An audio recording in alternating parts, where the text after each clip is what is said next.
बिस्मिल्लाहिर्रहमानिर्रहीम। अस्सलाम वालेकुम नाज़रीन मोहतरम, आप देख रहे हैं आज तक न्यूज़ और मैं हूं समी।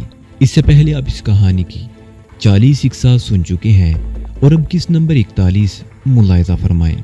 तुम्हें बातें करना तो बहुत आ गई हैं, माजे गुज्जर ने कहा। अब भी वक्त है गामे, मेरी बात मान लो, वरना समझ ले कि ये तेरी जिंदगी की आखिरी रात साबित होगी। जिंदगी और मौत तो रब के हाथ में है, मैं मौत से नहीं डरता, गामे ने मजबूत लहजे में कहा। मैं मरना कबूल कर लूंगा, मगर तुम जैसे चोर उचक्के की बात नहीं मान सकता। ओए काका, माजे गुजर ने काके की तरफ देखा। तू इसे जरा अपनी जबान में समझा, अगर मैं उठ गया ना तो ये मेरे हाथों खर्च हो जाएगा। काका नपे तले कदम उठाता हुआ गामे के करीब पहुंच गया। गामा से अमी उन नजरों से उसकी तरफ देख रहा था। काके ने अचानक उसके सर पर जोरदार ठोकर मार दी। गामा चीखता हुआ कालीन पर दूसरी तरफ उलट गया। ठीक उसी लम्हे टेलीफोन की घंटी बज उठी। टेलीफोन का एक एक्सटेंशन सेट उस कमरे में भी एक कोने में स्टैंड पर रखा हुआ था। बाजी ने अपने एक और आदमी को इशारा किया। उसने आगे बढ़कर रिसीवर उठा लिया। हेलो कहकर कुछ देर वो दूसरी तरफ की बात सुनता रहा। फिर वो टेलीफोन उठाकर माजे के करीब आ गया। रिसीवर उसने माजे की तरफ बढ़ा दिया और खुद टेलीफोन उठाए खड़ा रहा। माजा गुजर दूसरी तरफ से पूछा गया। हाँ बोल रहा हूँ, कौन हो तुम? माजा गुजर बोला। मैं रहमान बोल रहा हूँ, हाजी अब्दुल्ला का खास बंदा। दूसरी तरफ से कहा गया। क्या बात है रहमान जी, मेरे लायक कोई खिदमत हो तो बताओ। माजा बोला। ये बात हाजी अब्दुल्ला के कानों तक पहुंच चुकी है कि तुम गामे को उठाकर ले गए हो और इस वक्त तुम्हारी वो तहवील में है। हमारे 2 आदमी तुम्हारी कोठी पर आ रहे हैं और गामे को उनके हवाले कर दो, सही सलामत। अगर उसके जिस्म पर मारपीट का कोई एक निशान भी नजर आया तो तुम समझ सकते हो कि हाजी अब्दुल्ला किस कदर नाराज होगा। हाजी साहब तो बहुत बड़े आदमी हैं, उनसे कहो कि हम छोटों के मामलात में ना उलझे। हमारे आपस के छोटे छोटे मसाइल हैं, उन्हें हम अपने तौर पर ही हल कर लेंगे। हाजी साहब मुदाखलत ना ही करें तो अच्छा है, माजे गुजर ने कहा। मैंने जो कहा वो शायद तुमने ठीक से सुना नहीं। दूसरी तरफ से कहा गया। हमारे आदमी गामे को लेने के लिए तुम्हारी कोठी पर आ रहे हैं। गामे की सही सलामत वापसी ही में तुम्हारी जिंदगी की जमानत है। अगर गामे को कुछ हुआ तो तुम्हारी लाश के इतने टुकड़े कोठी में बिखरे होंगे कि कोई माहिर से माहिर हिसाब दान भी उन्हें शुमार नहीं कर सकेगा। और तुम ये बात अच्छी तरह जानते हो कि हाजी अब्दुल्ला कोई बात सिर्फ कहता ही नहीं, उस पर अमल भी करता है। हमारे आदमी रवाना हो रहे हैं, ज्यादा से ज्यादा 40 मिनट में तुम्हारी कोठी पर पहुंच जाएंगे। माजे ने कुछ कहना चाहा, लेकिन दूसरी तरफ से लाइन काट दी गई। माजे ने टेलीफोन उस आदमी की तरफ बढ़ा दिया जो टेलीफोन लेने के लिए खड़ा था। माजे के चेहरे के तासरात एकदम बदल गए थे। उसके कंधे इस तरह ढुलक गए थे जैसे इन पर बहुत बड़ा बोझ लाद दिया गया हो। काका, गामे को एक ही ठोकर मारने के बाद टेलीफोन की वजह से वो रुक गया था। अब वो दोबारा गामे की तरफ बढ़ा तो माजे ने उसे रोक दिया। नहीं, इसे छोड़ दो, इसकी सिफारिश आ गई है। क्या मतलब? किसकी सिफारिश आ गई है? काका ने उलझी हुई निगाहों से उसकी तरफ देखा। हाजी अब्दुल्ला की, माजे गुजर ने कहा। फिर गामे की तरफ देखते हुए बोला। क्यों ओए, हाजी अब्दुल्ला से क्या ताल्लुक है तुम लोगों का? हमारे ताल्लुक का अंदाजा तो तुमने इस टेलीफोन कॉल से ही लगा लिया होगा, गामे ने तंजिया लहजे में कहा। जिसे तुम सिफारिश कह रहे हो वो दरअसल ऐसी खौफनाक धमकी होगी जिसने तुम्हें घुटने टेकने पर मजबूर कर दिया है। इस मर्तबा तो मैं तुम्हें हाजी के कहने पर छोड़ रहा हूँ, लेकिन अगली मर्तबा जब मैं तुम पर हाथ डालूंगा तो उससे पहले ऐसा बंदोबस्त कर लूंगा कि हाजी अब्दुल्ला जैसे आदमियों की मुदाखलत का मौका ही ना मिले। माजे गुजर ने कहा। फिर अपने आदमियों से मुखातिब होते हुए बोला। काका, तुम यहीं रहो और तुम लोग अपनी अपनी पोजीशन पर जाओ। हाजी अब्दुल्ला के 2 आदमी यहाँ आने वाले हैं। गामे को उनके हवाले कर दिया जाएगा और सब लोग सुन लो, कोई गड़बड़ नहीं होनी चाहिए। मैं फिलहाल हाजी अब्दुल्ला जैसे आदमी से कोई टक्कर नहीं लेना चाहता। जाओ, अब तुम लोग जाओ। अम्मा मुस्कुराती हुई निगाहों से उसकी तरफ देखता हुआ काके के साथ दरवाजे की तरफ बढ़ गया। माजे गुजर के मुंह से बेइख्तियार गहरा सांस निकल गया। वो इस वक्त अपने आप को शिकस्त खुर्दा और दुनिया का सबसे बेबस इंसान समझ रहा था। शाम का अंधेरा फैल चुका था। जहाज लंगर अंदाज हो गया था। सामने बहुत दूर साहिल पर मदम सी रोशनियां झिलमिलाती हुई नजर आ रही थी। जहाज का कैनेडियन कप्तान शारिक के साथ अर्श की रेलिंग के करीब खड़ा था। वो एक तरफ इशारा करते हुए कह रहा था, वो मस्कत है जहाँ बहुत ज्यादा रोशनियां झिलमिलाती हुई नजर आ रही हैं। वो बंदरगाह है और लाइट हाउस की रोशनी तो तुम देख ही रहे हो। बाईं तरफ रोशनियां बतदरीज कम होती चली जा रही थी। तुम अपनी मोटर बोट का रुख उसी तारीख साहिल की तरफ रखोगे और मुझे यकीन है कि साहिल पर लोगों को कहीं ना कहीं पनाह मिल ही जाएगी और फिर वहां से ग्वादर तक जाने का बंदोबस्त भी तुम आसानी से कर सकोगे। सुना है मस्कत और ग्वादर के दरमियान ज्यादा फासला नहीं है, क्या हम मोटर बोट पर ग्वादर का रुख नहीं कर सकते? शारिक ने पूछा। समंदर भी उस सहरा की तरह है जहां भटक जाने के बाद जिंदगी की उम्मीद नहीं की जा सकती, कप्तान ने कहा। किसी माहिर मल्लाह के लिए तो मस्कत से ग्वादर तक पहुंचना ज्यादा मुश्किल नहीं होगा, लेकिन तुम लोग तो समुद्री सफर के बारे में कुछ नहीं जानते और बेहतर यही है कि मोटर बोट को साहिल पर कहीं छोड़ देना और रात गुजारने के लिए कोई महफूज जगह तलाश कर लेना। तुम्हें ऐसे बहुत से आदमी मिल जाएंगे जो मुआवजा लेकर तुम लोगों को ग्वादर पहुंचा देंगे। ठीक है, हम तुम्हारे मशवरे पर अमल करेंगे, शारिक ने कहा। ये कुछ डॉलर हैं, अपने पास रख लो, वैसे यहाँ पाकिस्तानी करेंसी भी काम दे जाएगी। कप्तान ने डॉलर की एक छोटी सी गड्डी उसकी तरफ बढ़ा दी। और एक बात का और ख्याल रखना, बोट की लाइट ऑन करने की कोशिश मत करना, तुम लोगों के लिए तारीकी ही बेहतर रहेगी। कप्तान के हुक्म पर मोटर बोट समंदर में उतार दी गई और रस्सी की सीढ़ी के जरिए लोग भी बोट में पहुंच गए। जहाज का एक आदमी भी उनके साथ बोट में आया था। उसने नौलखा को बोट के बारे में मुख्तसरन बता दिया और बोट का इंजन स्टार्ट करके रस्सी की सीढ़ी के जरिए जहाज पर वापस चला गया। नौलखा ने बोट का कंट्रोल संभाल लिया और बोट आहिस्ता आहिस्ता जहाज से दूर हटने लगी। बोट का रुख तारीख साहिल की तरफ था। नौलखा बड़ी महारत से कंट्रोल संभाले हुए था। डी कोस्टा नौलखा के करीब बैठा हुआ था और समीना और शारक दूसरी सीट पर थे। समीना शारक से चिपकी हुई थी। एक अनजाना सा खौफ उसके जहन पर तारी था। वो चारों तरफ तारीकी में घूर रही थी और सोच रही थी कि अगर साहिल पर पहुंचकर वो लोग पकड़े गए तो अंजाम क्या होगा। साहिल बज़ाहिर जहाज से करीब ही लगता था, लेकिन वो तकरीबन 1 घंटे बाद ही साहिल के करीब पहुंच सके थे। नौलखा ने मोटर बोट की रफ्तार कम कर दी थी। सन्नाटे में बोट के इंजन की फटफट की आवाज चारों तरफ गूंजती हुई महसूस हो रही थी। हालांकि इंजन की आवाज इतनी ज्यादा नहीं थी। उन चारों की नजरें एक साहिल पर मरकूज थी। बाईं तरफ चट्टानों के एवले नजर आ रहे थे। नौलखा की नजरें सर्च लाइटों की तरह साहिल का जायजा ले रही थी। शारक बाऊ, वो शारक को मुखातिब करते हुए बोला, मेरा ख्याल है साहिल पर उतरने के लिए वो चट्टानें ही मुनासिब रहेंगी। हाँ, मैं भी यही सोच रहा हूँ। वहां हम फौरी तौर पर किसी की नजरों में नहीं आएंगे, शारक ने जवाब दिया। बोट को एहतियात से उसी तरफ ले चलो और इस बात का ख्याल रखना कि किसी चट्टान को टक्कर मत मार देना। अंधेरा इतना गहरा है कि कुछ नजर ही नहीं आ रहा। हम खैरियत से चट्टानों के करीब भी पहुंच जाएं तो गनीमत है, नौलखे ने जवाब दिया। बोट की रफ्तार हल्की हो गई। चट्टानें करीब आती जा रही थी। इंजन की आवाज कुछ ज्यादा ही शोर मचाती हुई महसूस हो रही थी। ऐसा गलबन उन चट्टानों की वजह से था जिनसे बाद गश्त पैदा हो रही थी। मोटर बोट आहिस्ता आहिस्ता आगे बढ़ रही थी। अब पानी में उभरी हुई छोटी छोटी चट्टानें भी नजर आ रही थी। नौलखा बड़ी महारत से बोट को उन चट्टानों से बचाता हुआ आगे ले जा रहा था। मजीद करीब पहुंचे तो इंजन की आवाज उस शोर में दब गई जो लहरों के चट्टानों से टकराने से पैदा हो रहा था। नौलखा बड़ी महारत का मुजाहरा कर रहा था। बोट अब छोटी छोटी चट्टानों के बीच में लहराती हुई आगे बढ़ रही थी। फिर दफादन बोट एक चट्टानी पत्थर से टकरा गई। बोट को एक जोरदार झटका लगा। समीना अपनी सीट से गिर गई। उसके मुंह से हल्की सी चीख निकल गई थी। शारक ने जल्दी से उसे संभाल लिया। नौलखा ने इंजन बंद कर दिया। शारक बाऊ, अब आगे नहीं जा सकते, उसने शारक की तरफ देखते हुए कहा। सबसे पहले डी कोस्टा ने उठकर करीबी पत्थर पर छलांग लगा दी। फिर उसने सहारा देकर शारक को पत्थर पर खींच लिया। शारक ने पत्थर पर खड़े होकर समीना की तरफ हाथ बढ़ा दिया। बोट पानी की सतह पर मुसलसल हिल रही थी। समीना के लिए खड़े रहना मुश्किल हो रहा था। पत्थर और बोट के दरमियान तकरीबन 3 फुट का फासला था। समीना ने एक पैर बोट के किनारे पर रखा। उसने हाथ शारक की तरफ बढ़ा दिया, लेकिन इससे पहले कि शारक उसका हाथ पकड़ता, बोट को एक जोरदार झटका लगा। समीना का पैर फिसल गया। वो अपना तवाज़ुन बरकरार ना रख सकी। उसके मुंह से हल्की सी चीख निकल गई और वह शराब की आवाज के साथ पानी में गिर गई। समीना मुसलसल चीख रही थी। नौलखा अपनी जगह से उठकर जल्दी से आगे बढ़ा और उसने फुर्ती से समीना का हाथ पकड़ लिया। शारक भी छलांग लगाकर बोट पर आ गया था। उन दोनों ने समीना को उठाकर पानी से बाहर निकाला। समीना खौफ से कांप रही थी। उसके लिबास से पानी नुचड़ रहा था। वो दोनों से सहारा दिए खड़े रहे। फिर शारक पत्थर पर चला गया और नौलखा समीना को सहारा देकर खड़ा रहा।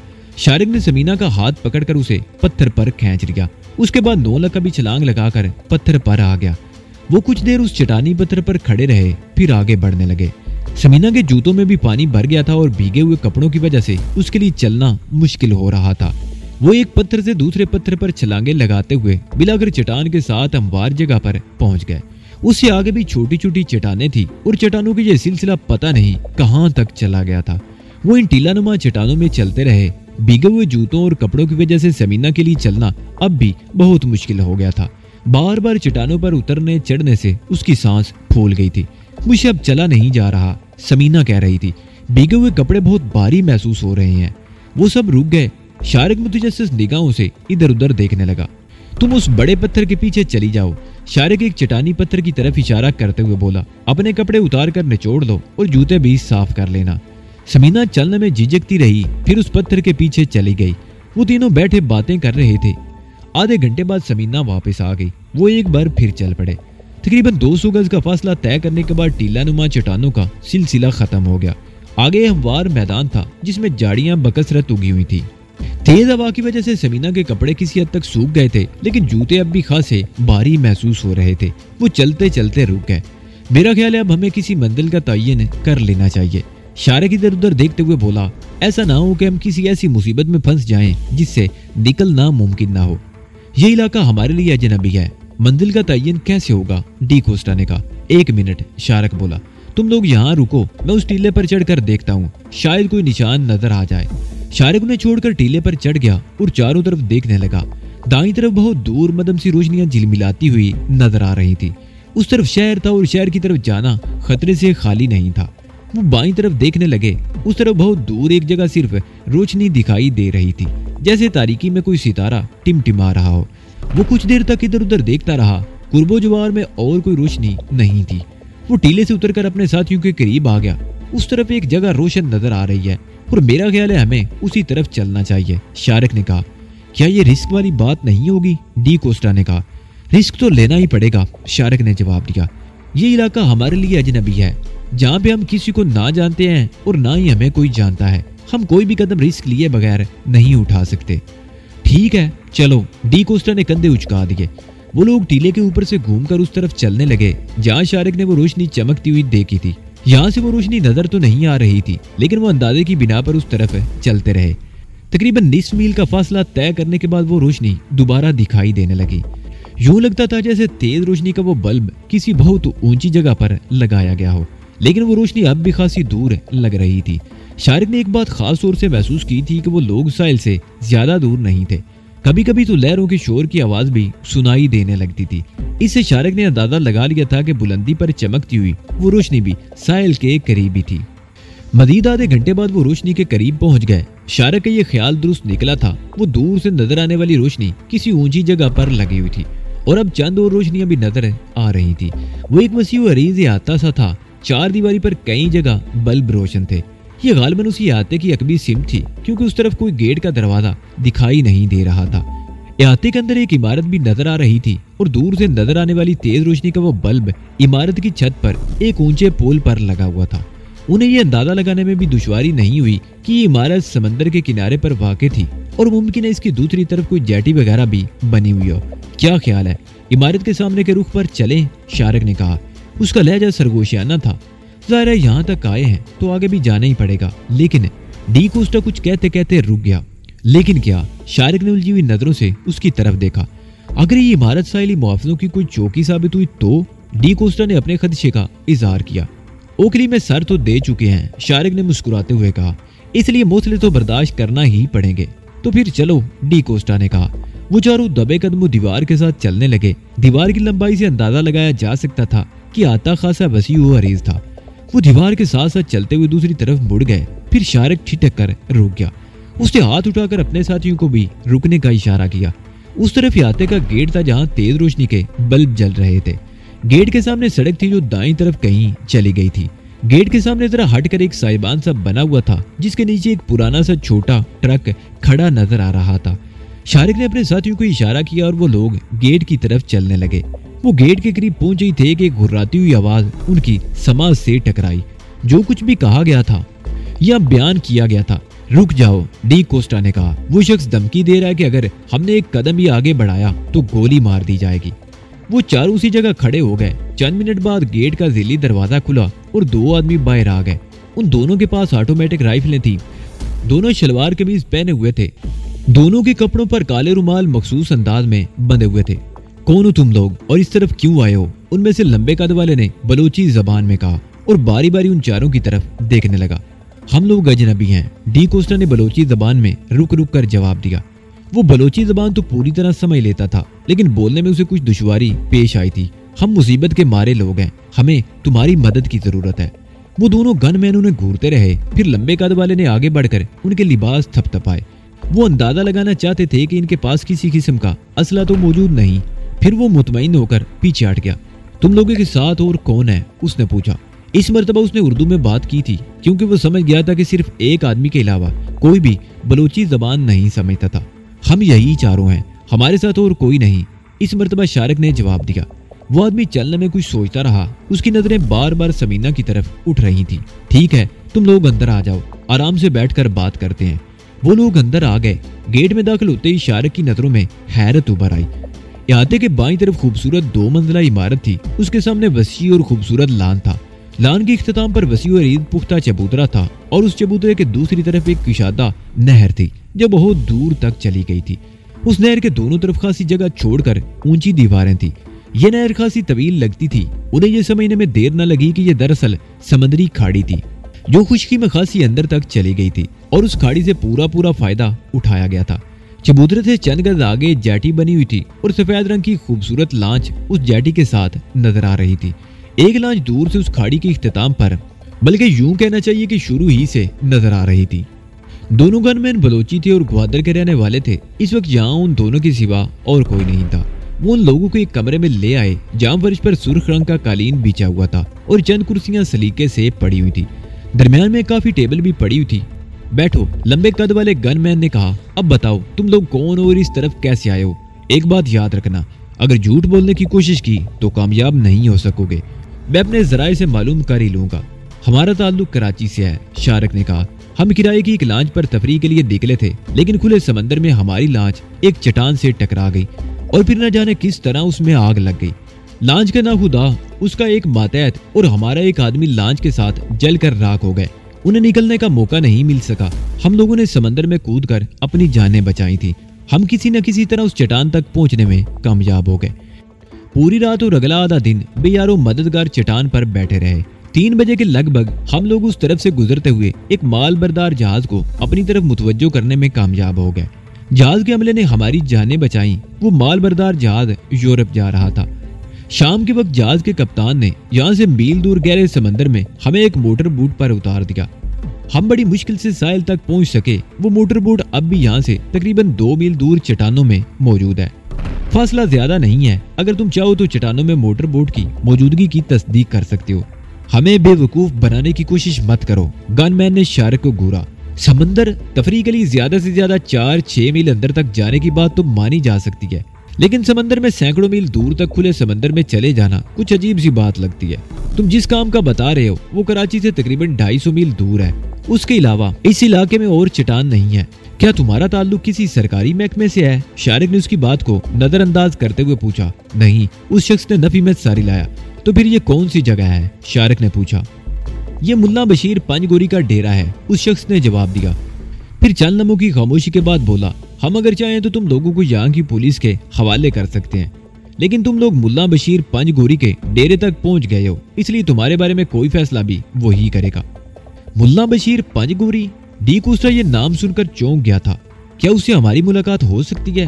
वो इस वक्त शहर में है, सुबह उसे इतला कर दी जाएगी और वही यहाँ आकर तुम लोगों के बारे में कोई फैसला करेगा। बोट कहाँ छोड़ी तुम लोगों ने? वो शख्स सवालिया निगाहों से शारिक की तरफ देखने लगा। यहाँ से तकरीबन 2 मील दूर साहिली चट्टानों में, शारिक ने जवाब दिया। वो शख्स चलने में कुछ सोचता रहा, फिर समीना की तरफ इशारा करते हुए बोला, तुम मेरे साथ आओ। कहाँ? समीना का चेहरा एकदम धुआं हो गया। तुम्हें इन लोगों से अलग रखा जाएगा ताकि तुम सब मिलकर कोई गड़बड़ न कर सको। तुम इनसे अलग रहोगी तो इनके दिमागों में कीड़े नहीं बनेंगे। नहीं नहीं, हम लोग कुछ नहीं करेंगे, मुझे यहीं रहने दो। अपने साथियों के पास समीना कहलाई, उठो। उस शख्स के हल्क से गुर्राहट सी निकली और उसने आगे बढ़कर समीना को बाजू से पकड़कर एक झटके से उठा दिया। उसका दूसरा साथी राइफल ताने दरवाजे में खड़ा था। वो दोनों समीना को लेकर बाहर निकल गए और कमरे का दरवाजा बंद कर दिया। समीना को ऊपर वाले कमरे में ले जाकर बंद कर दिया गया। लंबे कद वाले ने अपने साथी से कुछ कहा और वो हवेली से निकलकर साहिली चट्टानों की तरफ चला गया। ये लोग समीना के साथ कोई ज्यादती ना करें, नौलखा बुड़बुड़ाया। मेरा ख्याल है ये लोग ऐसा नहीं करेंगे, डी कोस्टा ने कहा। समीना को हमसे इसलिए अलग किया गया है कि हम इन लोगों के खिलाफ कोई साजिश ना करें और मेरा ख्याल है हमें परेशान होने की जरूरत नहीं। मुल्ला बशीर पंजगोरी को जब ये पता चलेगा कि हम हाजी अब्दुल्ला के आदमी हैं तो वो यकीनन हमारी मदद करेगा। क्या मतलब? शारिक ने उसे घूरा। क्या तुम मुल्ला बशीर पंजगोरी को जानते हो? जाती तौर पर नहीं, डी कोस्टा ने कहा, लेकिन वो भी हाजी अब्दुल्ला के कबीले का है और इस खित्ते का सबसे बड़ा मुनशियात का स्मगलर मन दो मन नहीं टनों के हिसाब से चरस हीरोइन स्मगल करता है। यहाँ से ग्वादर तक उसकी लांचे और ग्वादर से बलूचिस्तान के दूसरे सिरे तक उसके माल से लदे हुए ऊंटों के काफिले चलते रहते हैं। लेकिन ये जरूरी तो नहीं कि वो हाजी अब्दुल्ला को जानता हो, शारक ने कहा। ये सब एक ही कबील के लोग हैं। डी कोस्टा ने कहा, बलूचिस्तान के ये मुल्ला बशीर पंजगोरी, लाहौर का हाजी अब्दुल्ला, कराची का सेठ माजिद, सरहदी कबाइल के मलक मुनव्वर बादशाह गुल खटक और याकूब अफरीदी, ये सब एक ही थाली के माल हैं, बैनुल-अक़वामी स्मगलर।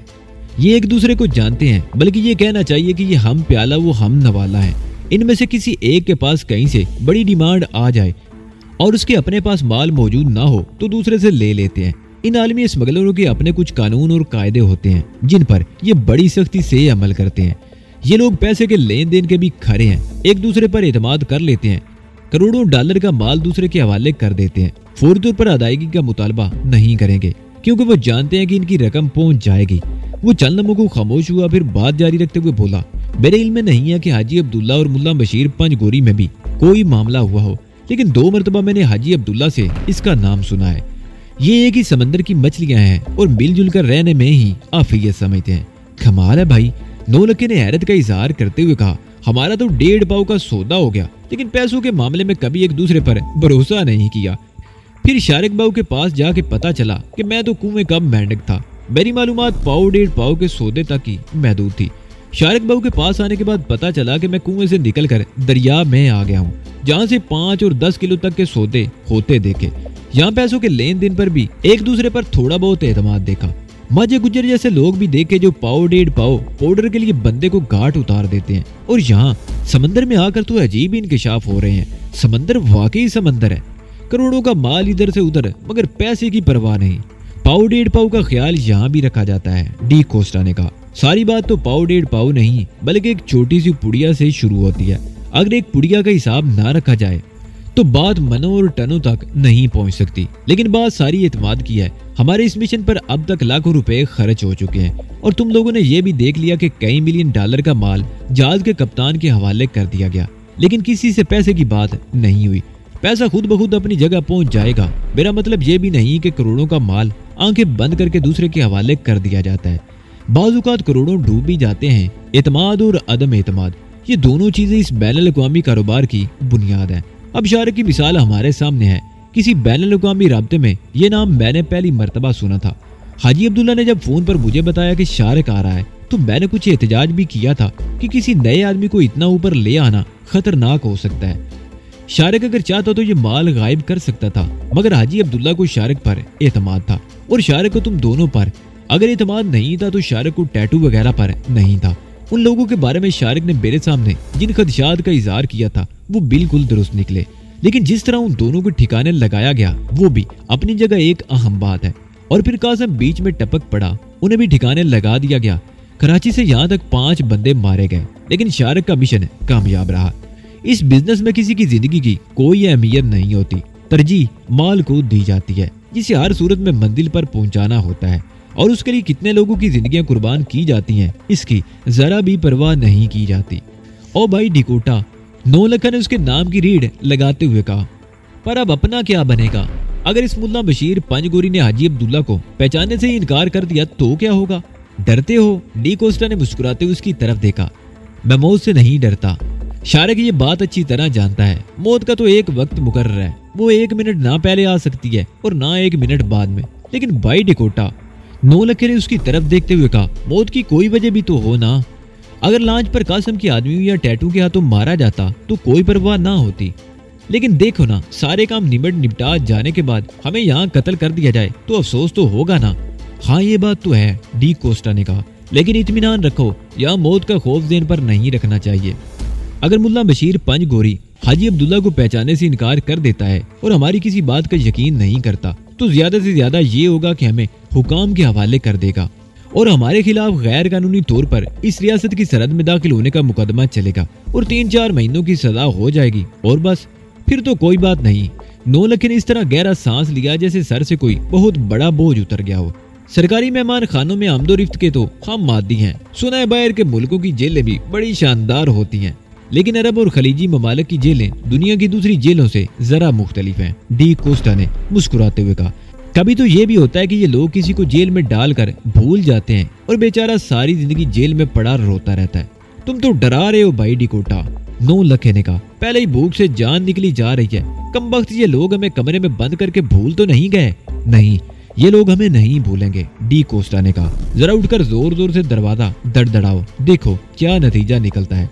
9 लखा उठकर दरवाजे के करीब आ गया और उसे जोर जोर से दड़दड़ाने लगा। चंद सेकंड बाद ही दरवाजा खुला और वही लंबे कद वाला गनमैन उसके सामने खड़ा था। उसके चेहरे पर करख्तगी थी। क्या बात है, क्यों शोर मचा रहे हो? उसके लहजे में करख्तगी थी। हम तुम्हारे मेहमान हैं और सुना है बलोच बड़े मेहमान नवाज होते हैं, लेकिन तुमने तो हमें पानी तक नहीं पूछा। अरे भाई साहब, भूख लग रही है, बड़े जोर की।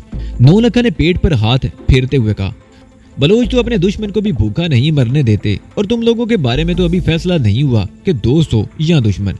मैं तुम लोगों के लिए खाना लेकर आता हूँ, मगर थोड़ा देर लगेगा, उस शख्स ने जवाब दिया। उस लड़की को भी खिला देना, कहीं ऐसा ना हो रात भर भूखी बैठी रहे। 9 लखे ने कहा, फिक्र मत करो, उसको भी खिला देगा, उस शख्स ने जवाब दिया और दरवाजा बंद कर दिया। खाना उन्हें तकरीबन 1 घंटे बाद मिल सका था। अंडे का आमलेट और तवे पर पकी हुई मोटी मोटी आड़ी तिरछी रोटियां। जाहिर है अंडे का आमलेट और ये रोटियां उन दोनों में से किसी ने पकाई थी। खाना लेकर वो दोनों आए थे। लंबे कद वाले ने राइफल तान रखी थी और दूसरे आदमी ने खाना उठा रखा था, जिसे मेज पर रख दिया गया। अपना नाम तो बता दो यार, हम कोई तुम्हारे दुश्मन तो नहीं है, 9 लखा ने लंबे कद वाली की तरफ देखते हुए कहा। मेरा नाम वाजा रहीम बख्श है और ये मोहम्मद दीन है, लंबे कद वाले ने तारुफ करा दिया। मोहम्मद दीन पानी का जग और 2 गिलास भी ले आया था। 9 लखा के पूछने पर राजा रहीम बख्श ने बताया कि लड़की को भी खाना दे दिया गया है। उसे हमारे पास ही रहने दो ना यार वाजा रहीम बख्श, वो बेचारी अलग थलग कैद में डरती रहेगी, 9 लखे ने कहा। उसे जमानत के तौर पर तुम लोगों से अलग रखा गया है ताकि तुम लोग हमारे खिलाफ कोई साजिश न कर सको, वाजा रहीम बख्श ने कहा। वैसे तुम्हें उसका फिक्र करने की जरूरत नहीं, उसको कुछ नहीं होगा। और हाँ, तुम लोगों का मोटर बोट हम लोगों को मिल गया है, उसे हम अपनी जेटी पर ले आए हैं। तो फिर मुल्ला बशीर पांचगोरी को भी हमारे बारे में इतला कर दो ना। मेरा ख्याल है यहाँ टेलीफोन तो होगा, 9 लखे ने कहा। यहाँ टेलीफोन तो है और मुल्ला बशीर पंजगोरी को इतला दे दी गई है, वो सुबह सवेरे यहाँ आ जाएगा, वाजा रहीम बख्श ने जवाब दिया। पुत्र तू मेरे हाथ लग गया तो तेरा तो मैं वाजा बना दूंगा, 9 लखे ने बुड़बुड़ाते हुए ये जुमला पंजाबी जबान में कहा था, जिसे वाजा रहीम बख्श नहीं समझ सका था। वो लोग खाना खा चुके तो मोहम्मद दीन ने बर्तन उठा लिए और दरवाजा एक बार फिर बंद कर दिया गया। ये लोग देर तक बातें करते रहे, फिर कालीन पर लेट गए। डी कोस्टा तो थोड़ी देर बाद ही सो गया, मगर शारक और 9 लखा एक दूसरे के करीब लेटे सरगोशियां करते रहे। शारक को समीना की फिक्र थी, उसे न जाने इस वसी और अरीज इमारत के किस हिस्से में रखा गया था। उसे अंदेशा था कि उसके साथ किसी किस्म की ज्यादती करने की कोशिश ना की जाए।